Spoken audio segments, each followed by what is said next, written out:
चंडीगढ़ में एक महापंचायत हो रही है, जो पंचायत का मकसद है कि वाई पूर्ण कुमार को न्याय दिलाया जाए। हालांकि कई अधिकारियों का अंतिम पत्र में जिक्र था और कहीं न कहीं अब परिवार के लोग भी ये मांग कर रहे हैं कि जो दोषी हैं उनके खिलाफ कार्रवाई की जाए। तमाम लोग यहाँ महापंचायत में पहुंचे हैं, उनसे बातचीत करेंगे।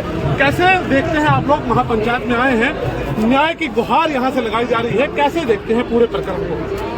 देखो, ये हिंदुस्तान की इससे बड़ी घटना नहीं हो सकती। एक आईपीएस सीनियर जो हरियाणा में सेकंड नंबर का पुलिस अधिकारी है, उसने मजबूरन उस सिस्टम के विरुद्ध अपने आप को खत्म करना पड़ा। मतलब उसने अपनी सारी कोशिशें जहाँ शिकायत करनी चाहिए वहाँ शिकायत की। आखिर में कहीं से भी उसको किसी भी तरह का पॉजिटिव रिस्पॉन्स नहीं प्राप्त हुआ।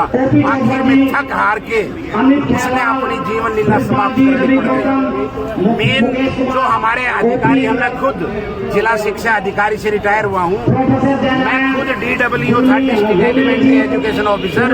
उस वक्त मेरे को इस जातीय जो षड्यंत्र उसका शिकार होना पड़ा। मैं DWO था, मैंने डेपुटेशन की थी बच्चों के हित के लिए। जहाँ पर कम विद्यार्थी थे और अधिक टीचर थे, उनको उठाकर जहाँ पर ज्यादा बच्चे थे वहाँ पर उनको शिफ्ट किया था। और राइटिंग में जो वर्क है उसमें स्पेशल लिखा हुआ है कि DWO ये काम करने की वो पावर है उसके पास। तो कहने का मतलब है कहीं ना कहीं भेदभाव का दृश्य यहाँ देखने को मिलता है। मैं खुद रिटायर हो चुका हूँ, लेकिन ये इसमें कोई दोहराई नहीं। जहाँ जाते हैं, जहाँ कदम रखते हैं, वहाँ पर जातीय शोषण होता है। हमें बैठने के लिए हम हमेशा संकीर्ण दिमाग के रहते हैं, हमारे अंदर हमेशा डिप्रेशन रहता है। हमारी इतनी हिम्मत होती नहीं है कि हम किसी भी जाते किसी उसका हम विरोध कर सकें। सिस्टम का क्योंकि सरकार भी लगातार बातचीत का दौर जारी रखे हुए है और कहीं ना कहीं न्याय देने की बात लगातार सीएम खुद भी बोल चुके हैं। अब महापंचायत में आप पहुंचे, क्या मांग है? हमारी केवल यही मांग है कि न्याय मिलना चाहिए। ये न्याय के खिलाफ लड़ाई है, जब तक न्याय नहीं मिल जाता हमारी लड़ाई बंद नहीं होती।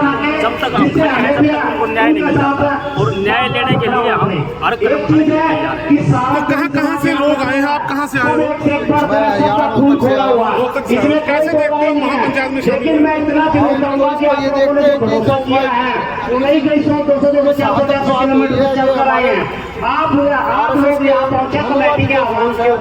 कमेटी फैसला लेगी, घर परिवार के साथ मिलकर लेगी। सरकार से यही हुआ है कि सरकार साधन मान ले और उनके साथ पूरा न्याय कर दे।